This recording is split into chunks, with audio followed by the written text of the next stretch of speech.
खबर के प्रायोजक हैं रमा हॉस्पिटल, नरोली, आजमगढ़। इमरजेंसी सेवा 24 घंटे उपलब्ध। गोमती ग्रामीण निधि बैंक, रोजगार पाने का सुनहरा अवसर, रिक्त पदों के लिए bumper vacancy. Kashi electric, Bhavnath, Azamgarh. त्योहारों पर 1 अगस्त से 26 अक्टूबर तक ई स्कूटी की खरीद पर पाएं निश्चित उपहार। Sarvodaya polytechnic college and Sarvodaya college of pharmacy near RTO office, Harbanspur, Azamgarh. Admission open. Wooden touch, Bhavnath, Azamgarh. A complete hardware store और hotel park green, Sidhari, Azamgarh. शुक्रवार को डीवी इंटर कॉलेज में वृहद रोजगार मेले का आयोजन किया गया, जिसका शुभारंभ आजमगढ़ के सांसद भोजपुरी फिल्म स्टार दिनेश लाल यादव निरहुआ ने किया। इस दौरान DM Vishal Bhardwaj, CDO Anand Kumar Shukla, ADM Anil Kumar Mishra समेत अन्य अतिथिगण मौजूद रहे। प्रशिक्षण पाए छात्र छात्राओं को अलग अलग कंपनियों के नियुक्ति पत्र अतिथियों ने सौंपा। पूरे परिसर में अभ्यर्थियों का भारी हुजूम दिखाई दिया। सांसद निरहुआ ने बताया कि 4 से 5,000 लोगों को रोजगार देने का लक्ष्य बनाया गया है। लगातार अभ्यर्थियों का रजिस्ट्रेशन हो रहा है। वहीं आजमगढ़ के पूर्व सांसद मुलायम सिंह यादव के अस्पताल में गंभीर हालत में भर्ती होने को लेकर सांसद निरहुआ ने कहा कि हम सब प्रार्थना कर रहे हैं कि जल्द से जल्द वो ठीक हो जाएं। वो हम सब के नेता हैं। वहीं दूसरी तरफ आदिपुरुष फिल्म में रावण व हनुमान जी के गेटअप पर उठ रहे सवाल को लेकर सांसद निरहुआ ने कहा कि इस पर आपत्ति होनी चाहिए और किसी भी धार्मिक ग्रंथ के मूल भावना से छेड़छाड़ नहीं होनी चाहिए।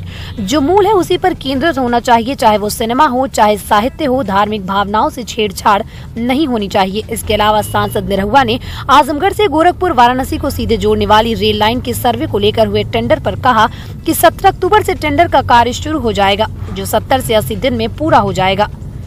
अब नए सिरे से सर्वे का कार्य शुरू किया जा रहा है। दूसरी तरफ सांसद निरहुआ के पहले के दावे की दशहरे से भी पहले सड़कें गड्ढा मुक्त होंगी, लेकिन उनके मुक्त न होने पर उठ रहे सवाल पर सांसद ने कहा कि बारिश के चलते दिक्कत हो गई थी। अब बारिश खत्म हो रही, इसके बाद सड़कों को ठीक करने का काम शुरू कर दिया जाएगा। युवाओं को लाभ देने के लिए और अभी भी लगातार जो है यहाँ पे पंजीकरण हो रहा है और हमारे DM सर के कुशल नेतृत्व में ये मेला का आयोजन किया गया। जो पिछले महीने ही जब पूजनीय महाराज जी आए थे तो उन्होंने आदेश किया था कि आप लोग यहाँ पे रोजगार मेला का आयोजन करिए और ज़्यादा से ज़्यादा बच्चों को इसका लाभ मिले और जो प्रशिक्षण लेके बच्चे तैयार हैं रोजगार के लिए उनको रोजगार मिल जाए ताकि उनको कहीं भटकना ना पड़े। जी। अच्छा, ये आजमगढ़ के जो पूर्व सांसद हैं मुलायम सिंह यादव जी गंभीर है, क्या कहेंगे? मैं ईश्वर से प्रार्थना करता हूं कि जल्दी वो स्वस्थ हो जाएं, क्योंकि हम सब के वो नेता हैं और हम सब लोग उनकी बड़ी इज्जत करते हैं। सब लोग उनके लिए दुआ कर रहे हैं, प्रार्थना कर रहे हैं कि जल्दी से जल्दी नेताजी ठीक हो जाए। अच्छा सांसद जी, ये बताइए कि जैसे आदिपुरुष जो पिक्चर आ रही है उसमें रावण और हनुमान के गेटअप को लेकर काफ़ी प्रश्न उठ रहे हैं, क्या कहेंगे? हाँ, प्रश्न उठना ही चाहिए। जब आप किसी धार्मिक ग्रंथ पे अगर कुछ काम करने जा रहे हैं तो उससे छेड़छाड़ नहीं होनी चाहिए। जो उन्होंने किया है गलत है। किसी भी संप्रदाय के धार्मिक भावना को ठेस पहुंचाने का प्रयास नहीं होना चाहिए, चाहे वो सिनेमा में हो, साहित्य में हो, कहीं भी हो। मुझे लगता है कि इस बात का ख्याल रखा जाना चाहिए कि किसी अगर आप ग्रंथ पे काम करने जा रहे हैं तो उसके जो उसका मूल है उससे छेड़छाड़ ना करें।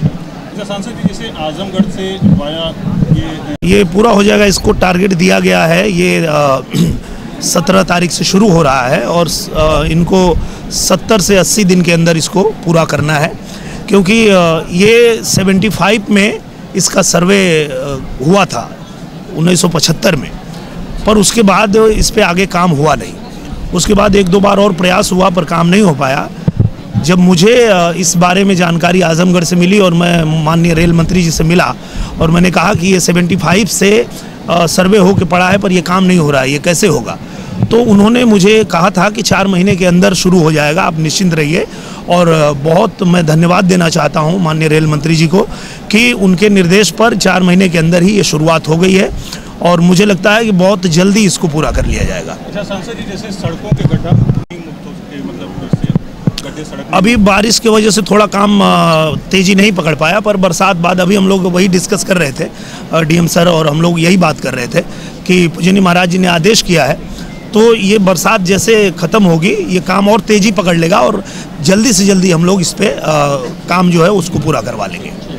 वहीं वृहद रोजगार मेले के बाबत जिलाधिकारी विशाल भारद्वाज ने कहा कि नियोक्ता व अभ्यर्थी को एक मंच प्रदान करने के उद्देश्य के साथ आयोजित किए गए इस मेले के जरिए लगभग 4000 युवाओं को रोजगार प्रदान किए जाने की मंशा है। नियोक्ता और जो नियुक्ति है दोनों को एक साथ यहाँ लाना है और हम लोग का प्रयास है कि जो हमारे सेवा योजन पोर्टल पर या कौशल विकास के हमारे जो प्रशिक्षित नवयुवक हैं उनको और जो सेवा योजक हैं उनको एक साथ यहाँ पे ले आएँ, जिसके कारण ये लोग इधर उधर ना भटकें।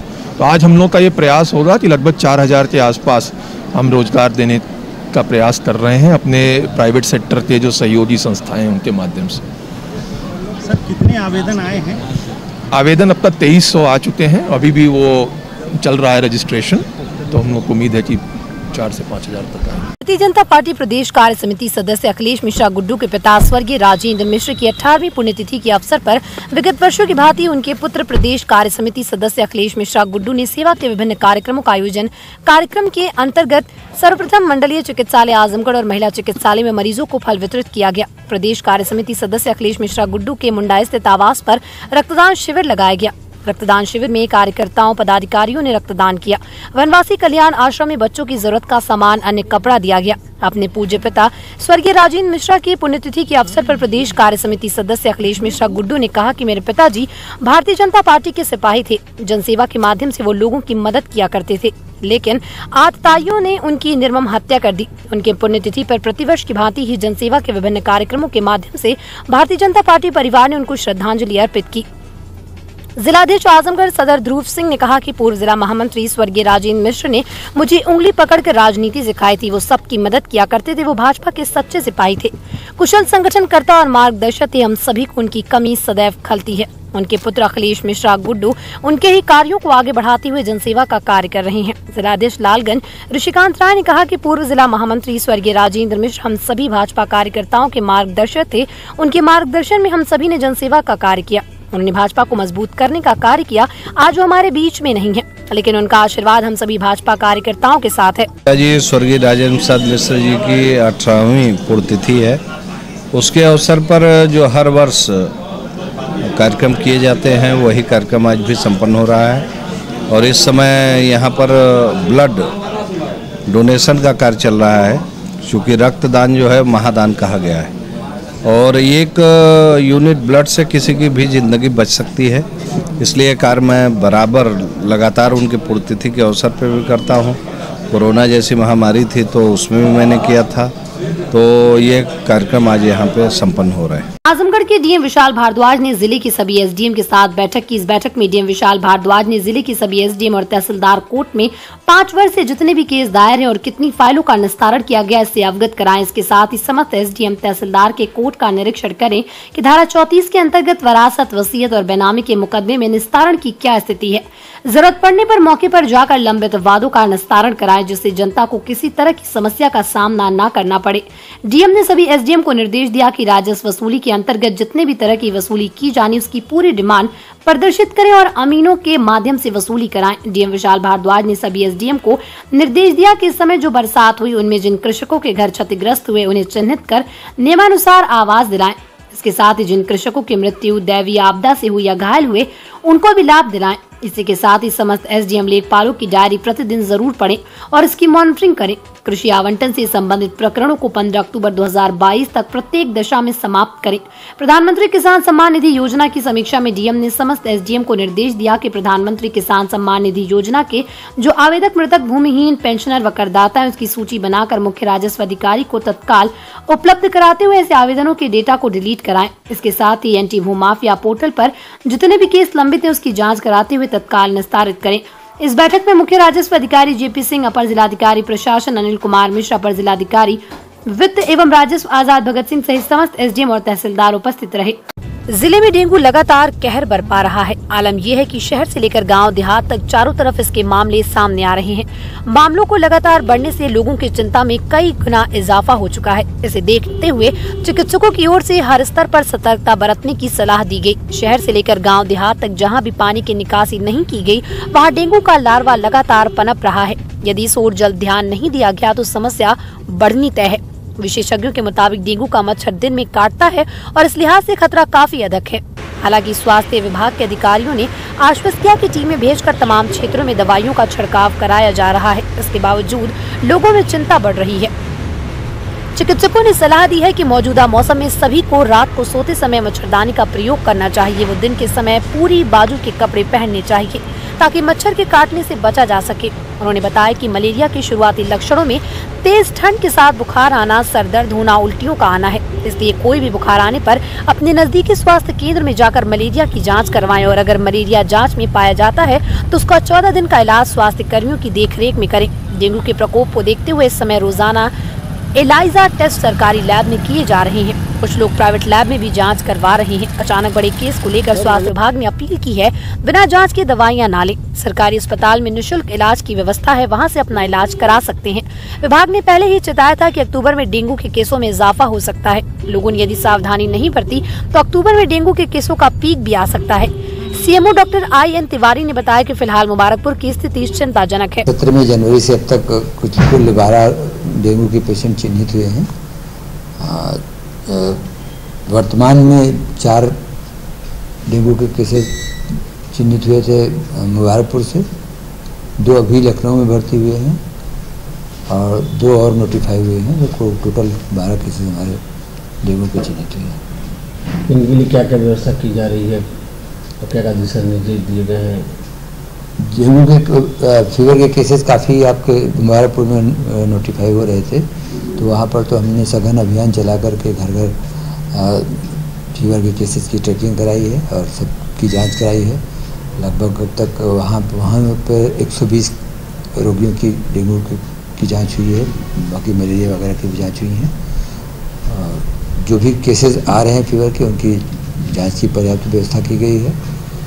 इंडोर भर्ती की व्यवस्था वहाँ है। कभी किसी को आवश्यकता लग रही कि हाँ इन्हें भर्ती किए जाने की आवश्यकता है तो उनको वहाँ भर्ती किया जा रहा है। जिला अस्पताल में भी डेंगू के केसेस के लिए वार्ड तैयार है कि केसेस आ रहे हैं तो वहाँ भी भर्ती किए जा रहे हैं।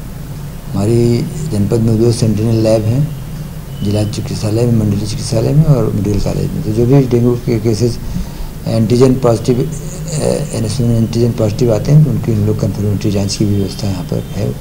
उससे कन्फर्म करके जो भी डेंगू के मरीज हैं उनका उसके हिसाब से उपचार किया जा रहा है। आजमगढ़ के निजामाबाद थाना क्षेत्र में बीते बुधवार को तमसा नदी में हत्या कर फेंके गए युवक के शव की बरामदगी के बाद घटना की छानबीन में जुटी सरायमीर पुलिस को शनिवार के दिन बड़ी कामयाबी हासिल हुई।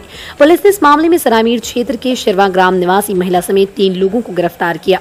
इस मामले में पुलिस को अभी एक आरोपी की तलाश है। मृतक की बहन से प्रेम प्रसंग का विरोध करने पर हत्यारोपियों ने घटना को अंजाम दिया। सरायमीर क्षेत्र के शेरवा ग्राम निवासी मोहम्मद आसिफ पुत्र मोहम्मद अख्तर बीते 3 अक्टूबर की देर शाम घर से बाइक लेकर अपने ननिहाल जाने की बात कहकर निकला था, लेकिन वहां नहीं पहुंचा। इस संबंध में आसिफ के पिता ने सरायमीर थाने में 4 अक्टूबर को पुत्र की गुमशुदगी दर्ज कराई। बुधवार को निजामाबाद थाना क्षेत्र में लापता आसिफ का शव तमसा नदी से बरामद किया गया। मृतक पक्ष की तहरीर पर पुलिस ने अज्ञात लोगों के खिलाफ हत्या का मामला दर्ज कर लिया है। घटना की विवेचना में पुलिस को जानकारी मिली कि शेरवा ग्राम निवासी सैफुर रहमान का मृतक आसिफ की बहन से प्रेम प्रसंग चल रहा था। इस बात का मृतक आसिफ व उसके परिवार वाले विरोध कर रहे थे। प्यार में बाधक बने आसिफ के परिवार को सबक सिखाने के लिए सैफुर रहमान ने गांव के कुछ लोगों का सहयोग लिया और योजना के अनुसार मौका पाकर आरोपियों ने मोहम्मद आसिफ की हत्या कर शव को निजामाबाद क्षेत्र में तमसा नदी में फेंक दिया। साथ ही साक्ष्य छिपाने के लिए मृतक की बाइक को काटकर उसके पार्ट्स अलग कर दिए। सटीक तथ्य मिल जाने पर पुलिस ने इस घटना को कारित करने वाले लोगों में शामिल शेरवा ग्राम निवासी सैफुर रहमान पुत्र अकरम, कामिल पुत्र मिस्टर तथा जरीना पत्नी सलाउद्दीन को गिरफ्तार कर लिया। पुलिस ने मृतक के मोबाइल, बाइक के खुले पार्ट्स तथा घटना में प्रयुक्त आरोपियों के मोबाइल फोन भी बरामद किए। इस मामले में पुलिस को अभी शेरवा ग्राम निवासी अरसलान पुत्र इम्तियाज की तलाश है। गिरफ्तार किए गए सभी आरोपी न्यायिक अभिरक्षा में जेल भेज दिए गए। देश के कई हिस्सों में बेमौसम बरसात ने लोगों की परेशानी बढ़ा दी। किसानों की चिंता भी बढ़ गई। इस बारिश के चलते तापमान में गिरावट आई और लोगों को ठंड महसूस हो रही है। मौसम विज्ञान विभाग के अनुसार आने वाले 3-4 दिनों तक बारिश का सिलसिला जारी रहेगा। अक्टूबर में हो रही बारिश से किसानों की फसलों, खासकर दलहन, तिलहन और सब्जियों की खेती बुरी तरह प्रभावित हुई। मौसम विभाग द्वारा 3 दिन के लिए येलो अलर्ट जारी किया गया। ये बारिश पश्चिमी विक्षोभ के कारण होगी क्योंकि मानसून विदाई ले चुका है। ऐसे में अगर फिर से बारिश होती है तो खरीफ फसलों पर संकट के बादल छा सकते हैं और रबी फसलों की बुआई में और देरी हो सकती है। ऐसे में किसानों की चिंता बढ़ना लाजमी है। किसानों की आशंका है वो बिल्कुल सही है और इस मौसम में अगर अधिक बारिश होती है तो जो खरीफ की फसलें हैं जो इस समय फूल की अवस्था पर हैं उनमें नुकसान होगा और ख़ास करके जो बड़ा क्षेत्रफल हमारा धान का है, धान में इस समय बालियाँ निकलने लगती हैं और उसमें जो फूल होते हैं सफ़ेद सफ़ेद वो बारिश की बूंदों से उस पर चोट लगती है और वो फूल भी झड़ जाते हैं और ज़्यादातर जो धान है वो पहिया में बदल जाता है। तो ये नुकसान का साथ ही साथ जैसे खेत में अगर पानी लग गया और बहुत सारी प्रजातियां हैं जो 125 दिन में पक के तैयार होने वाली हैं, तो उनकी कटाई भी उससे प्रभावित होगी और वज़न जब ऊपर बढ़ जाता है बालियों के कारण तो धान गिरने लगता है। जैसे जैसे धान सूखता जाता है वैसे वैसे गिरता चला जाता है, तो उसकी कटाई भी बहुत प्रभावित होती है। धान गिर जाने से वो धान में कोई सुसुप्ता अवस्था नहीं पाई जाती। अगर वो नमी फिर मिल जाए उसको तो फिर वो जम जाता है। तो इस तरह से किसानों का भारी नुकसान, अगर भारी ज़्यादा बरसात होती है जल भराव की स्थिति बन जाती है और कम दिन के धान जो पकने की स्थिति में आ गए हैं या जो जिनके बालियां जो लेट हैं उनकी बालियां निकलने के हैं और उनमें फूल लगे हैं, तो इनका नुकसान अवश्य होगा।